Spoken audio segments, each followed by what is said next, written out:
Hello, everybody. I had a podcast episode ready to go for you, and I honestly don't even know what happened. There were some technical difficulties, and when I went to upload it, it was blank. And so I'm as disappointed as I was a little stumped, and I went into my archives and my vault of episodes that I have recorded, and I found one that for some reason fell through the cracks. And I don't think it actually did intentionally, but I think it was meant to be for me to share it with you today. And I am excited to share Audra Bartlett's story of courage and finding her courage in the highs and the lows of her entrepreneurial journey. It was just such a beautiful conversation that we had. I remember having this conversation almost 11 months to the day. It was in December of 23. And I remember getting off this call and I was like, wow, she's so brave and she has so much courage, and the entrepreneurial journey she's been on and the highs and the lows and how she receives things and challenges and her tenacity and everything about her. She just seemed so calm about it. She had a very good energy around just ebbing and flowing with life and her entrepreneurial journey. And she talked a lot about being like the ocean. Like, it's just, there's the waves and they come and they go. And so anyways, I'm excited to bring this podcast episode to you guys. And she talked a lot about, she's always had the entrepreneurial bug in her ever since she was a kid. And she kind of asked questions about what was I interested in, what brought me joy as a child. And so she kind of started her entrepreneurial path in that light, and what it meant to become an entrepreneur for her, and her grit. I think that's just something that kept coming up in my mind, re-listening to this episode. And when we were talking, was her grit about life, and again, about her entrepreneurial journey. And I love just some of the key takeaways here is that the entrepreneurial journey is not for everybody, and the power is in continuing and to get up over and over again, because there are going to be the highs and the lows, and those are going to help you to keep expanding. And you can't play it safe. You have to go through these highs and lows to realize that your system structures and the way you handle things might need to change. And so I just think it was such a beautiful conversation that we had.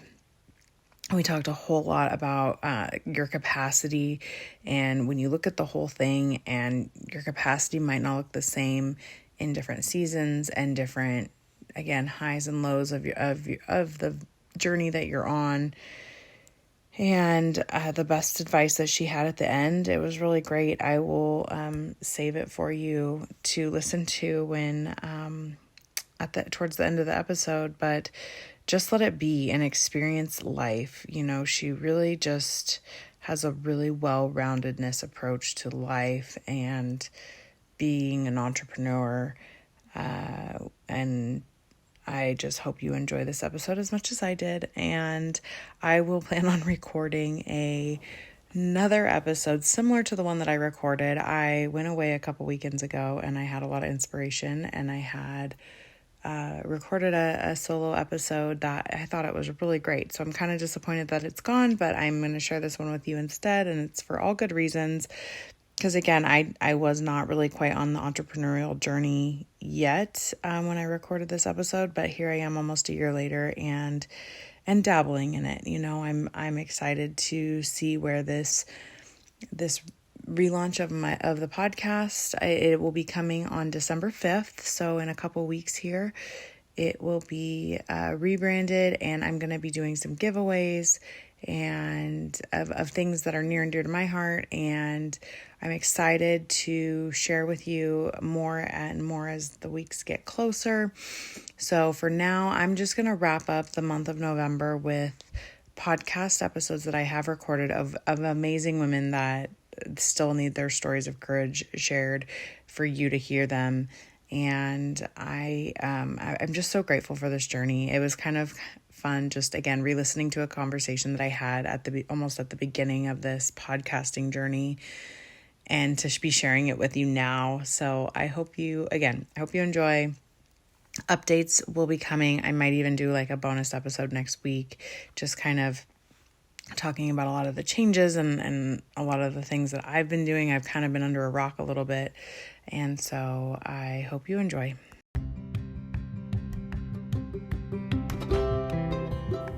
Welcome to the Kindred Journey podcast, the podcast where women share their experiences of stepping into courage when comfort is no longer an option.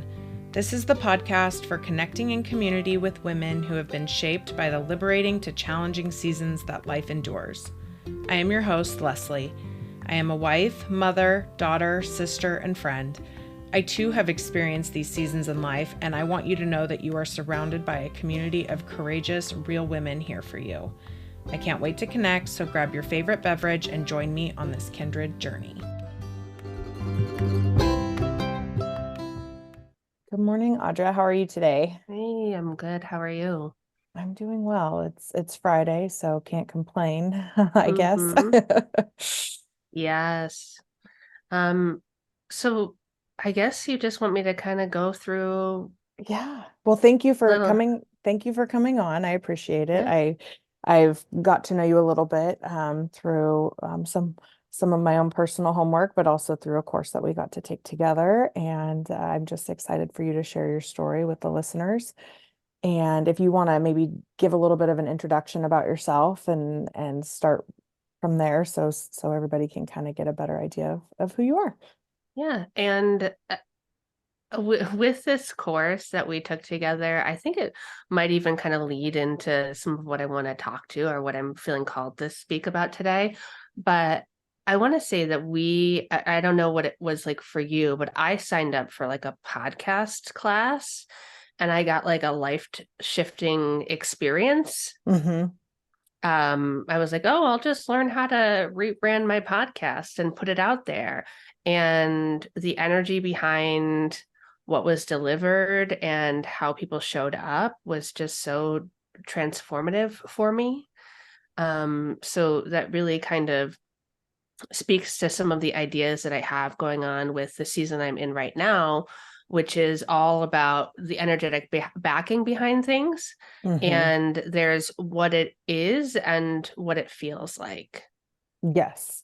No, I can totally relate. And I feel like same, I signed up to learn how to podcast because I did not have a podcast prior to starting this course. And I think the foundational backing behind this course, like kind of what you're saying, the energetic feel and just the impactful stories of other women and the community that was built around this was not something I was expecting at all from this class. And meeting the people I've met and connecting and kind of having soul sisters. I don't even know Yeah. these women and they're incredible, amazing women that I feel like I'm going to be in contact or at least have a pulse on, where they're going and what they're doing with their lives for quite some time. Yeah, absolutely. Absolutely. And to kind of tell the people about my journey a little bit. Yeah. I I would say that like I'm taking it all the way back. When I was a kid, I was always an ideas person. I mean, all kids have their little ideas, but I was like this tenacious little scrappy kid that was like, I want to do this and I want to do that and I have this idea and my brain was this entrepreneurial brain since the beginning. Like if I really look back, there was always a vein of that sort of creation in everything I was doing. And I remember it was a few years ago, my mom lovingly brought all the boxes of everything she saved from my childhood. And this was at a time I remember this because I was living in this small apartment with a roommate and our three kids. There's like five of us in this small apartment, which is part of one of the seasons, which I'll get into. But so I didn't have any room. Like I had one of those tiny closets that was like, used to be a coat closet, but then they reformatted the house to make it into your closet for your bedroom. So it was this tiny little closet, I had no storage space. And my mom just drops off all of these boxes on my porch of all this memorabilia from my childhood. So I'm looking at, I don't know, there's probably like 10 of them. I mean, Wow. they're 10, 12. I mean, there was a whole bunch of them, and so I decide I'm like, I have to go through all of these because I have no space for 12 boxes. I'm going to have to like do this, figure out what I want to keep. And I did really good. I got rid of almost all except for 3. So kudos to me on that. But I found this book in there that was titled, it was like The American Kid Hmm. or something to that effect. And it had all sorts of little creative projects in it. And I found this earmarked page. And the earmarked page was how to be an entrepreneur. Hmm. And I had no, like, I didn't remember doing this as a kid. I mean, I must have been 8 or 10 years old, but I earmarked how to be an entrepreneur. And I would always come up with these little business ideas. I'll be a pet sitter, I'll be a babysitter. I wanted to create uh, I wanted to write my own plays and musicals and direct them. I wanted to own a monkey. I wanted to start a store and in the mall when I was 10. It was like always these things. So it was always kind of part of who I was. Both my parents were entrepreneurs as well. So it was modeled to me. But I don't think I had any clue, and I still sometimes don't have any clue what that really entirely means. I think we all have a sense of what it's like to go to a regular job and get a paycheck and walk out with it and know what that experience is. Even if you haven't had quote unquote traditional jobs, we've all probably had a W-2 income job. Mm-hmm. So we know how that can be. But the entrepreneurial journey has they've done a really good job marketing it, I think, in recent years on social media Mm-hmm. in terms of like, oh, like be an entrepreneur, be your own boss, do your own thing, start your own business. It's going to be amazing. It's going to be the best thing you ever did. You're going to have all the time. You're going to work 2 hours a day and it's going to be perfect. Um, and And it is not like that most of the time, but it has been a really cool journey. And the journey for me really started in a phase where I kind of talk about like the beginning phase versus the phase I'm in now. The beginning of my entrepreneurial journey is like my force of nature phase. It Mm-hmm. was like my survival phase. It was my like prove who I was as a person phase. Um, And how old were you? so it really probably started. I'm trying to. That's a great question. Well, I Really mean, it hitting sounds hard with like that. hitting sounds like hitting with a it's hard question right from the get. Uh, I mean, it sounded like childhood, obviously, with you're not, you're yeah, marking that page. But I mean, like kind of like you said, when you were figuring out who you were, what time? I yeah. mean, it doesn't have to be exact, but Sorry, ish. you're already throwing me off, right? I'm like, well, I don't even know. How old was I? How old am I now? What are we Yeah, doing here? Um, exactly. uh, so I would say that it probably started to shift for me around 25 when Okay. and the first like part of that, like I was always working in restaurants. So it was always relatively non-traditional like that. I mean, a lot of people were in restaurants, but it wasn't like traditional jobs. I tried working in a 9 to 5 cubicle for 1 year and I thought I was going to die. So so about 25, I felt like I had what I call my quarter life crisis, Hmm. where I had done, what I actually resisted going to college for a long time, for several years. My mom really wanted me to go. And I was a hairdresser first, and I was working in restaurants, and I didn't want to go to college because I was like, why? What's the point? And I still look at that thinking, oh, that was a cool experience, but it did nothing for me. Like Hmm. I don't use it at all, but cool experience. Can't take it away. But finally she kind of like convinced me, like, you gotta go to college, you gotta get a degree. So I did it. I got my bachelor's in like 3 years, bulldozed through that thing, got out, I manifested essentially the job that I wanted in New York City. I had seen this woman on TV. It was like 3 a.m. I would watch these fashion shows. I was in apparel, textile, marketing, and business. And I would watch these fashion shows. They would just essentially film them and put them on late night TV. Mm-hmm. And I saw this woman, very kind of brazen, dark haired PR maven. And I thought to myself, oh, I want to work for her. I'm going to work for her. And so, cut to me graduating college, I did work for her. Wow. I found an internship.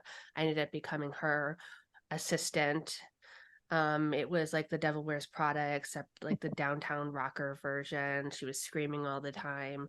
I eventually got fired for double locking the door. And like at midnight, she called me at midnight, fired me for double locking the door. And then I'm sitting here. I had done all the things. I'd gotten the degree. I had gotten the job. I just got fired from the job that I manifested having. And now I'm like, what am I supposed to do with my life? Like, what am I here for? Like, I'm following all these steps. I got the degree and I was trying to get jobs, and nothing was entry level jobs in New York City are terrible. Right. And I was like, okay, what do I do? what do I do with my life now? And so I took that 9 to 5 cubicle job. I was arranging the transportation of diamonds and jewelry all over the world, which at least was fascinating work. Wow. Challenging, but fascinating. And I ended up going back to school to get my baking certificate because I looked at my childhood and I said, okay, what was I interested in?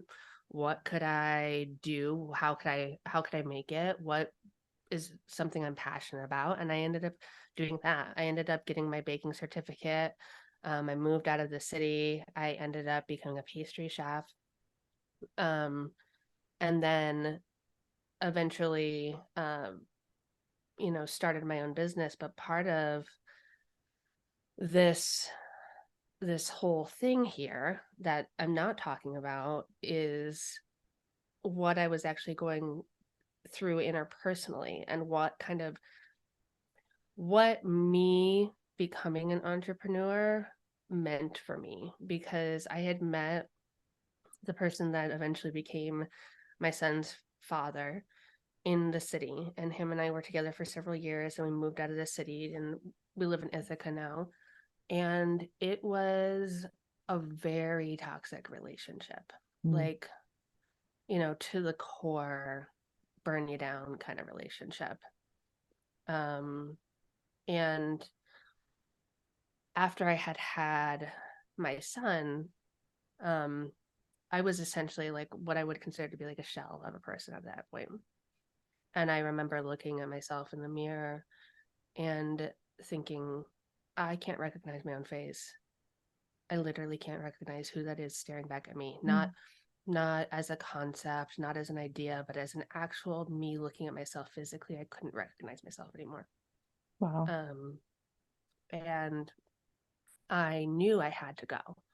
I knew I had to find some way out.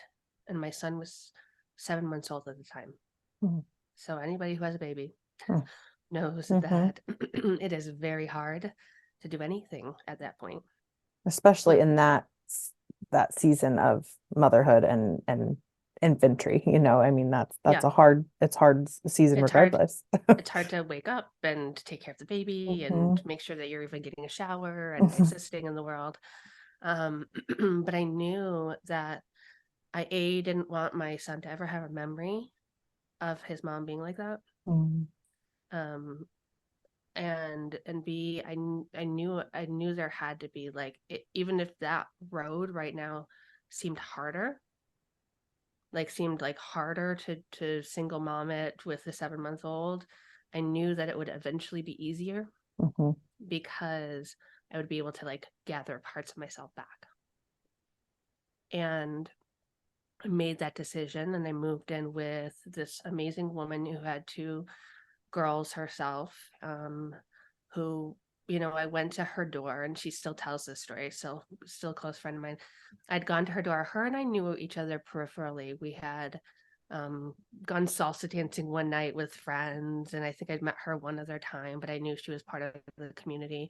And I saw that she had, just the way the universe works, like it guides you. I Mm-hmm. had gone on Craigslist looking for a room for rent, and she happened to be the person with an ad on Craigslist looking for a roommate. Oh, wow. And so and the house she was living in was 2 doors down from my job I was working at the time. It all just was like I came to her door, and she opens up the door, and my son just like bursts out of my arms to hold on to her, right? Just like grabs onto her. And that was like, okay. I remember that room very vividly. It was like this teal, like bright, like gaudy teal, like it was terrible teal, tiny little bedroom. And it was this place that I have visceral memories of, but like not a lot of tangible memories, if that makes sense. Because it was just this like, okay, the year I spent there was me just surviving and making it and figuring it out. But it was like a cocoon with another loving woman and her daughters, and permission to just exist in that space and heal.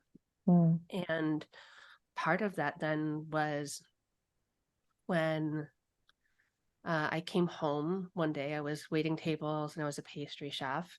And when I came home, my roommate was sitting at the table with a friend of hers who was the manager of a new coffee shop in town that was about to open.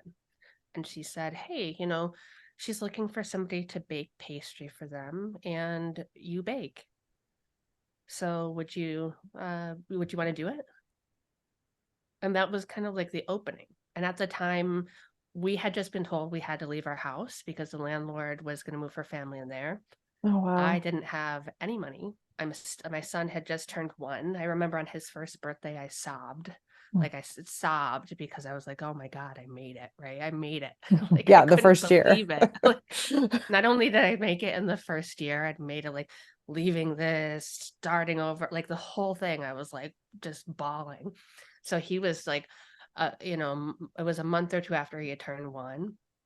And we didn't have any money at all. I took my last $1,000 out of my 401k from that terrible job, and put that down on the new apartment that we were going to move into. And so like, it didn't actually make any sense to be like, yeah, sure, no problem. I'll start a whole little bakery business and start baking for you. But I just said yes. I just said yes because there was some part of me that was like, this seems interesting. Like, why not?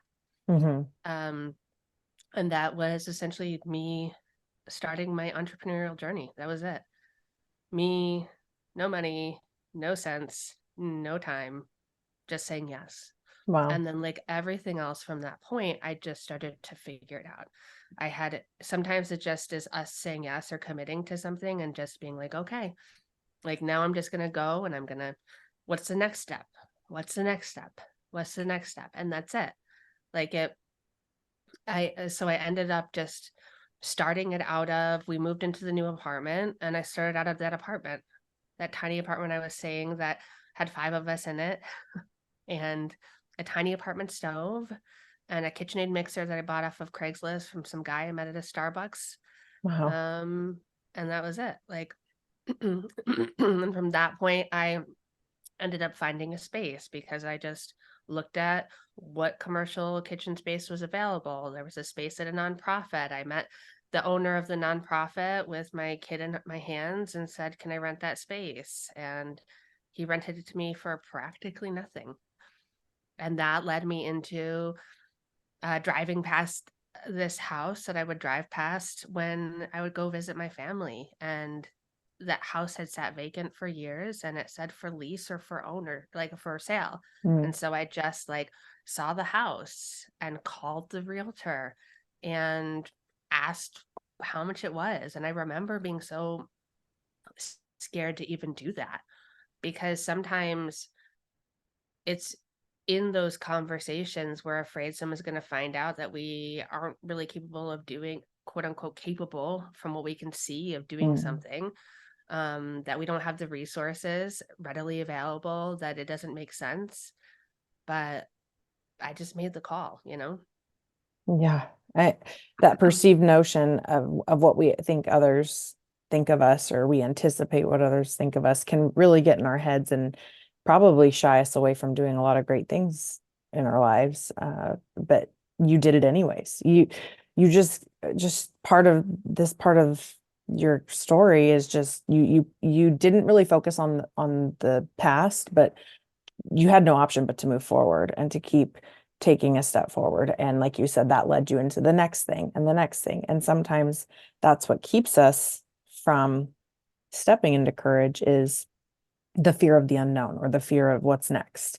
But you know, your grit about just the way you show up in life. I just think your courage and the way you show up and for yourself, and leaving a relationship that was toxic and not healthy for you, and that takes courage. And like you said, when you're in your mid-20s, looking back and saying, well, what excited me as a child? What did I enjoy? Like that, instead of going with the cultural norm of, well, I should just stay in a 9 to 5, or you know, whatever, you just, all these little pieces along the way are so very beautiful.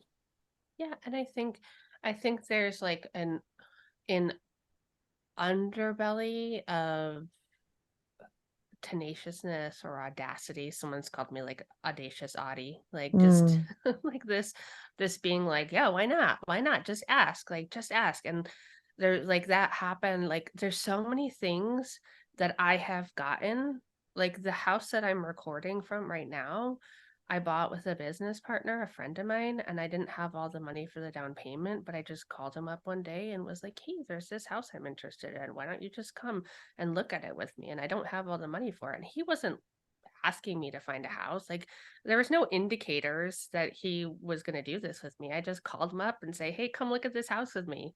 You know, maybe you can help me with the down payment. And like that, like I just keep asking the questions, or keep telling people what I want, or going into something and being like, this is what I really am excited about, or this is the only thing that I've applied for, or this is the like, it's just the pieces of just going in and claiming what you want. mhm, And it doesn't always mean that every single thing I've gone in and wanted I've gotten, but it's the audaciousness to be like, you know what, this is something I want. Why don't I ask the question? Or why don't I say the thing? Or why don't I show up in this way and see what happens? Because on the other side of that is just regret, like mm, of not doing the thing, of not asking the question, of not making the phone call to the realtor. And eventually I ended up buying that house for $327. Like, like that would have never happened, right? If I like it would have never happened if I hadn't made the phone call and dealt with my feelings about this person recognizing that I didn't have the money for some, like, how could they have ever known that through the phone? But it's just that fear that, like, and what if they did? What if they did find out that I had no money? mhm. You know, and I did have no money, and I still ended up doing it. So, Right. And so you figured it out along the way. yeah, um, What, yeah. um, sorry to interject, what is your thought process around making these, you say your audaciousness to want to try these things or go for these things is the driving factor of you seeking these things. Where is your mind at? Because I feel like a lot of people that I've talked to, while making courageous decisions or going into seasons or moments, fear of rejection is something that sometimes gets in their way. Where is your head at with being rejected? I mean, it sounds like it's just you kind of roll it off your back, like, well, it wasn't meant to be. Um, can you maybe go into that a little bit? Like as far as like where that just doesn't seem to maybe be on your radar. um it's interesting. I think I have a different threshold Mm, for it. Um, I think it's, you know, I don't know if it's 100% true, and I can't speak for everybody in the world. Obviously, I haven't met all billions of them, but I think for the most part, there's always some part of us, right? We're actually hardwired for acceptance in community, mm, because back in the day, if we weren't accepted into the community, we would literally die. right. We wouldn't be able to survive. So there's always a part of us viscerally that wants acceptance, that doesn't want to be rejected, that wants to be liked. So I don't think that anybody doesn't have that as part of it, but I think it's how you can hold it and how you can play with it and how you can acknowledge it. Um, and for me, I just think there's a big part of me that doesn't care. Like I Good don't for you. I mean there's parts of me that care, but like I think there's things I've been through, and there definitely has been, this has been a journey, and I just turned 40 this year, which is Happy a birthday. thank you, which is a beautiful thing. It was one of those, oh, I got here moment, oh, look, Hmm. I'm still here kicking. Um, and I think as when I was younger, there was definitely a lot more like wanting people to approve of me, but there was also the ways that I would play with disapproval. And so one of the things that like initially came out was I really liked kind of different fashions.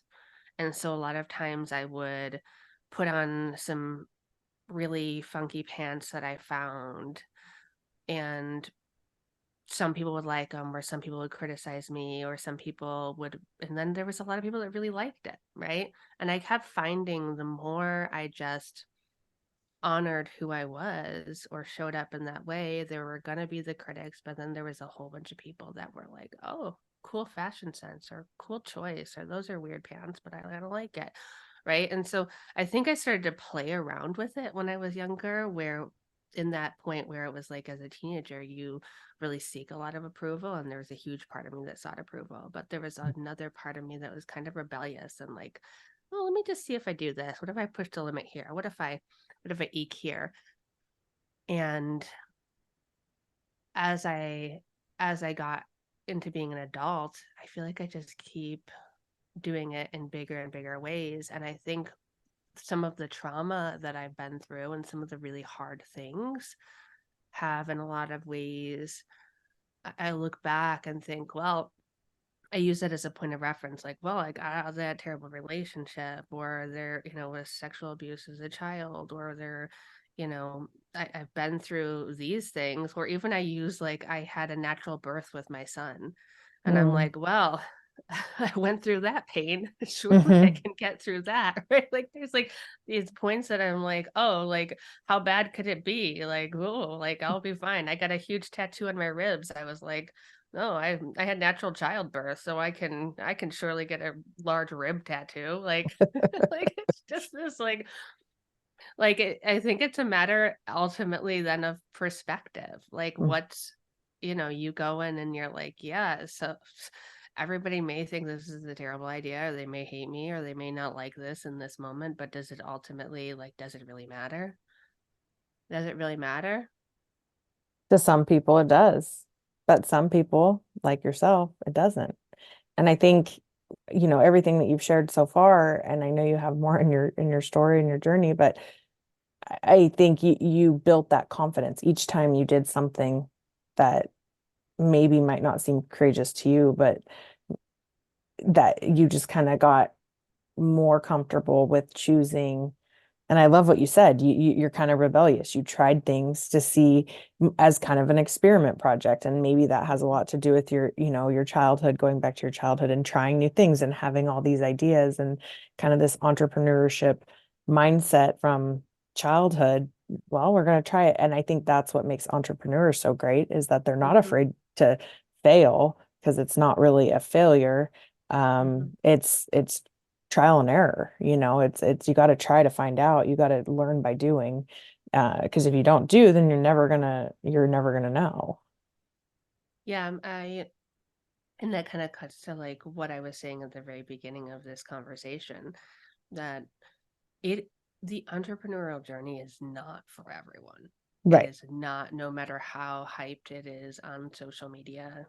I will tell you for sure, it is not for everybody. It's not as glamorous as it looks. It's not as time freedom as it looks. It's not as like, it is a whole nother beast. And like, I built multiple business, like after the bakery, I built other businesses, and some of them did it really well and had great like return on investment. And some of them, I still haven't gotten the investment back. And one of them right now is not doing so well, right? The Mm. health of the business is not doing very well.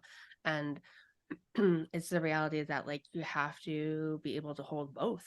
Mm-hmm.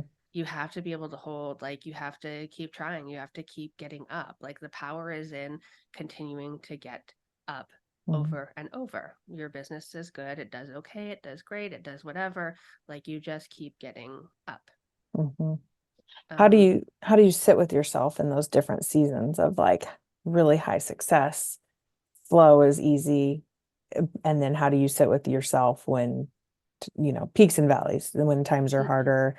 Like you said, maybe you're in one of those seasons now with the mm-hmm. business. And how do you sit with yourself, and as far as like just your self encouragement, Mm-hmm. self worth, I mean, how do you sit with yourself? Yeah, I think, I think the thing that has shifted is, if you'd asked me this, I don't know, 5 years ago, my answer would have been different. Mm.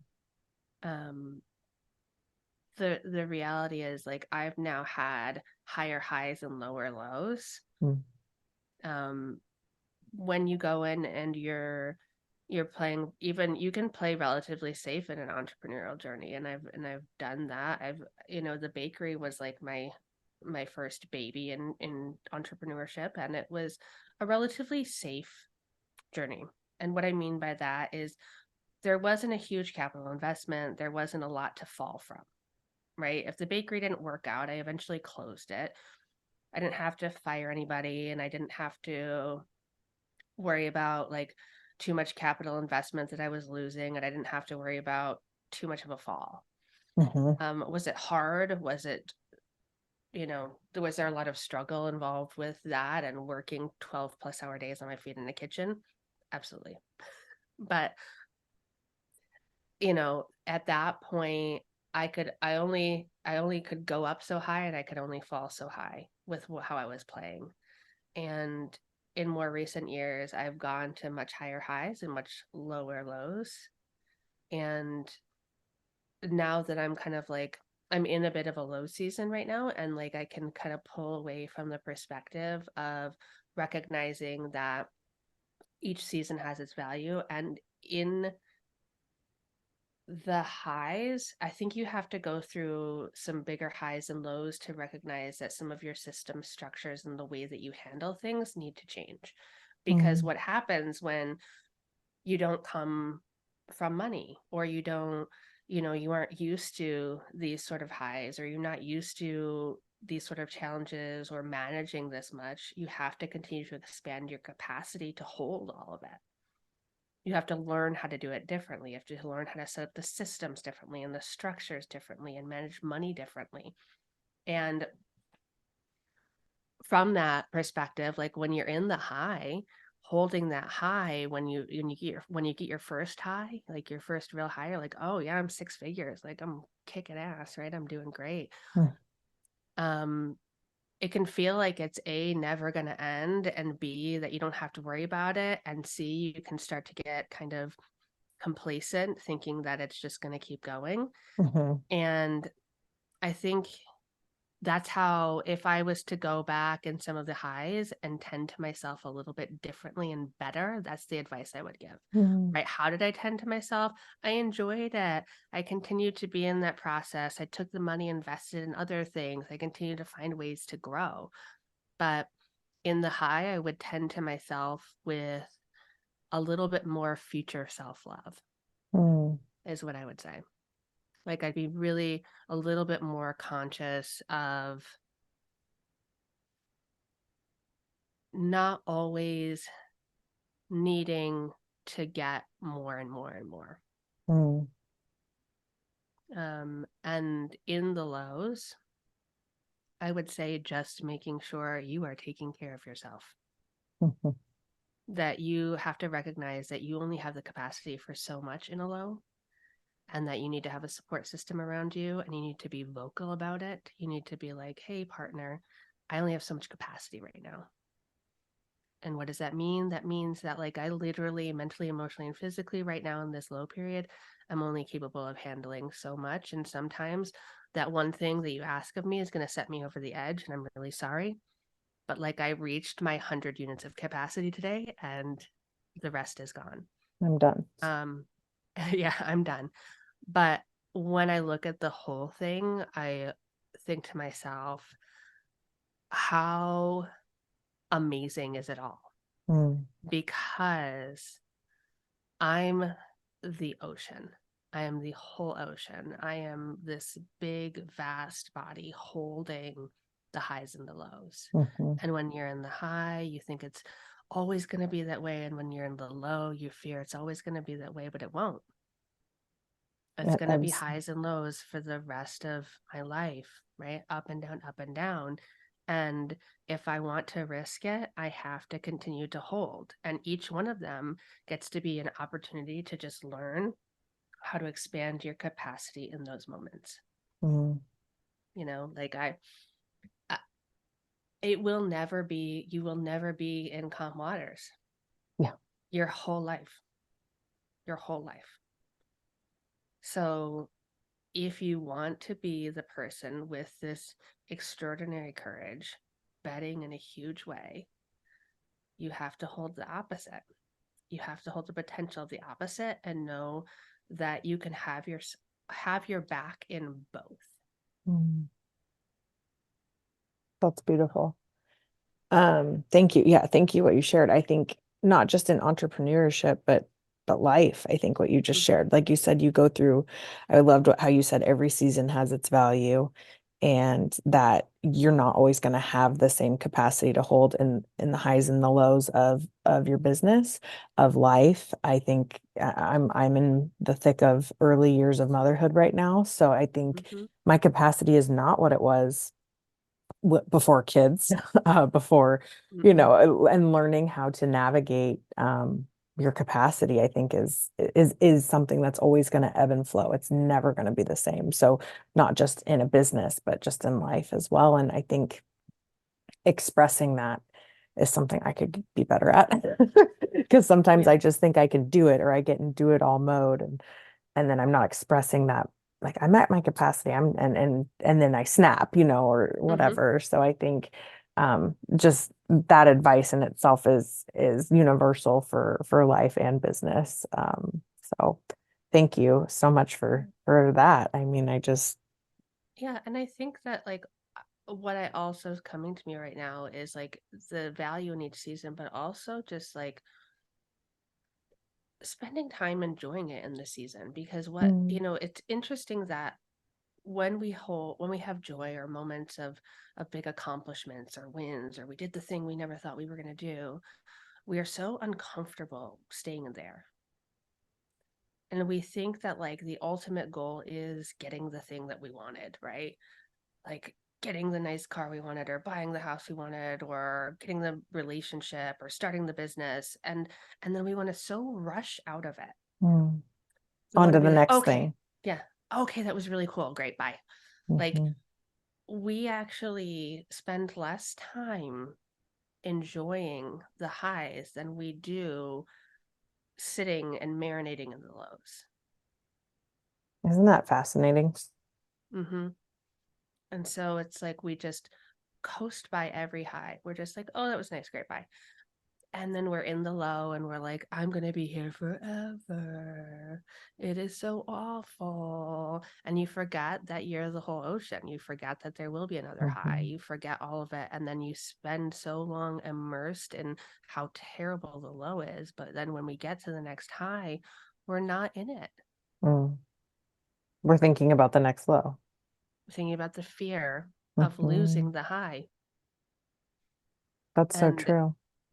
like, I feel like that's me being in recognizing I'm in a low season and then I'll be in a high season again. Like it's just the ebb and flow. And I even talked to my son about this. For anybody who has, like, me and him have very real conversations about this. He knows about the flow of entrepreneurship. He knows that sometimes, you know, the money comes and goes and it's up and down, and it's not always 100% consistent in this journey, because I don't get a W-2. I'm not there receiving this paycheck from some other business right now.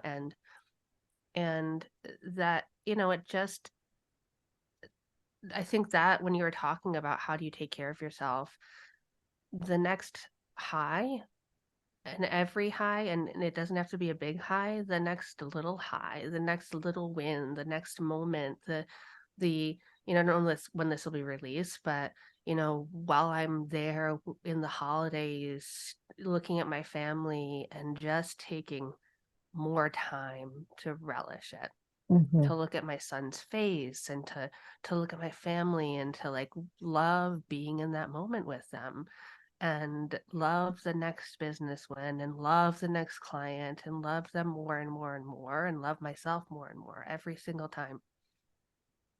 That's so beautiful and truly the best advice, because I feel like you're in the present when you're doing that. You're in the present moment because that moment is the only time you'll have that moment. You can't get that back. Mm-hmm. And so I think for you to um, embrace the season that you're in right now, knowing that there will be the next high, the next low. Mm-hmm. You know, I think, and you're just truly accepting what is, and living for the present moment is, I think, something we could all do a lot better and slow down. Well, and I think that is like, you know, it is living in the present moment, but it's just living your life. Mhm. It's just living your life. It's saying, this is my life. My life is now. My life is not in the next high. My life is not in the low. It's literally, this is all of it. This is it right now. I'm in it. Yeah. I'm I'm living it, and I get to choose to live it. And the more high and the more low it gets to be, then actually the more I get to feel, and the more I get to fall in love with the different emotions. Like I remember my 39th birthday, I cried for 8 hours.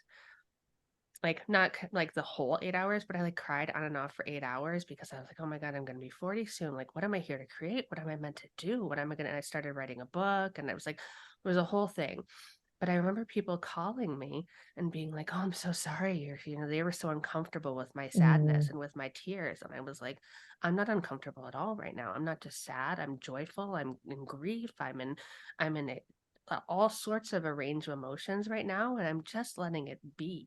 mm, Right. And to be able to look at like how beautiful it is for us to be able to experience sadness and mm, or grief, and find that experience of life as like a delicious, beautiful moment, to be like, wow, look at me in this sadness. Look at how amazing it is that I'm here alive feeling this. mm. And that is so true, because the way that we don't like to suffer, but it's part of the human nature is suffer. And like you talk about the highs and the lows, there wouldn't be highs if there weren't lows, because you wouldn't be able to contrast between the two. Mm-hmm. And so, like you said, to relish in those feelings of pain and grief and sadness, like that's part of life. And to appreciate feeling those things, because then you wouldn't know what the really good happiness, joyful things would feel like if you didn't have that. So we look at it as a negative and a bad thing, but it truly isn't. It's such a beautiful thing. And thank you for expressing it in that way, because like we don't see it that way as human nature, as human condition. We don't want to be in the pain. We want to get out of it as fast as possible. But that's kind of like you said earlier, where we dwell in the pain though. So it's kind of Mm-hmm. ironic, right? Like that's what we dwell in, but we also want to get out of as fast as possible. And the more we are able to like accept it, the faster we actually do get out of it. But Mhm. you can't do it with the intention of, you can't be like, I'm going to feel sad right now so that I can stop feeling sad, right? You kind of like Mhm. accept it. And yeah, that speaks to like I actually just did a podcast episode on duality, on the acceptance of both sides of it. Mm, Because when we can accept the quote unquote shadow or dark or sad or whatever, the part we don't want to feel, the more we can actually feel the other, mm, the more we can have the other. It's like if you look at it in the capacity, like if you're 3 inches apart and you can only feel sadness that much, you can only feel happiness like the other counter 3 inches. It's like the more you can feel one, the more you can feel the other, and you expand your capacity as a human to have the wholeness of the human experience. okay. Um, and and the idea that like the shadow part, the part we want to discard, is actually where the power is, because if we Mm, can accept the shadow part, we can accept the quote unquote unlovable part of us, is actually where our power lies. It's not the part to be discarded, because it's saying cutting off half of you as a human is cutting off half of you as a human. mm-hmm. Yeah. Oh, and that's such a good point, because I feel like I honestly wouldn't be here doing this podcast if I haven't gone through some hard seasons of courage. So, I Mhm. mean, I wouldn't be here today if it wasn't for those hard, the shadow part of my seasons. And, something that you said, talking about highs and lows, I think, and you learn to expand those, and like kind of what you were just saying about the 3 inches, and then and learning to expand that capacity. I think the more you experience and the more you go through as a human, in learning to experience those hard things and those really great things, it expands your capacity, expands your perspective, it expands your feelings. There's so much room for expansion.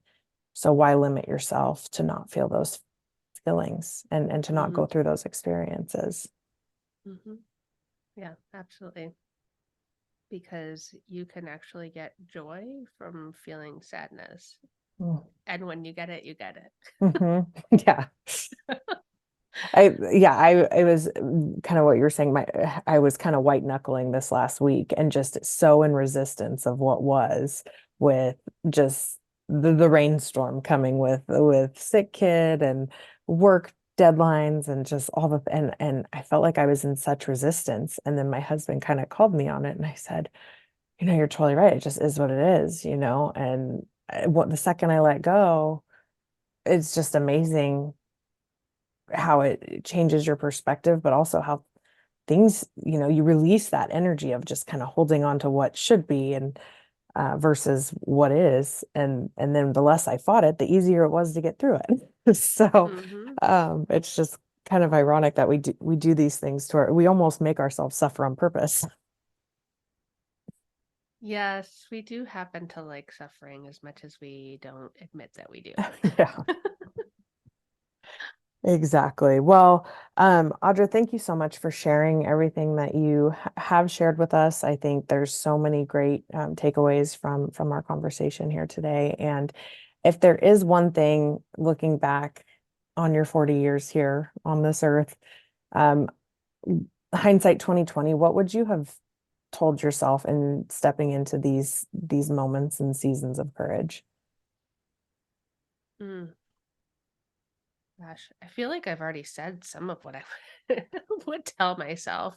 Um, but I think I would have reminded myself that you don't have to do more, Mm, that you define what enough is, and that it is not what it looks like, but how it feels. mm, Because we can get caught up in what it looks like, what success should look like, what we think our lives should look like, and forget about how it's feeling. mhm. I love that. And I think that rings so true to not just entrepreneurship, but to life.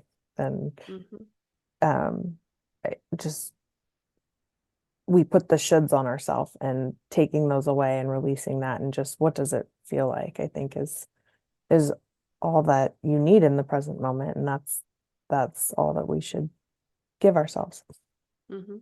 Absolutely.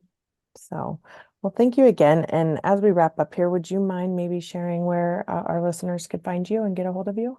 Yeah, absolutely. So I have the Wild Visionary podcast. My community is called the Wild Visionaries. I have coaching programs through that. And I am on Audra Bartlett on Facebook, audrabartlett.com, Coach with Audra. If you put my name in, you'll probably find me. Awesome. Well, thank you again, Audra, for your time, and I hope you have a great day. Me too. Thank you. Thank you for joining me and listening to the Kindred Journey podcast. If this episode resonated with you, please consider taking the time to rate and review the podcast and share this episode with family and friends who you think might enjoy it. Your positive feedback helps me reach more courageous women like you. This is my passion project, so without you, I wouldn't be here doing this, and I deeply appreciate your support. Until next time.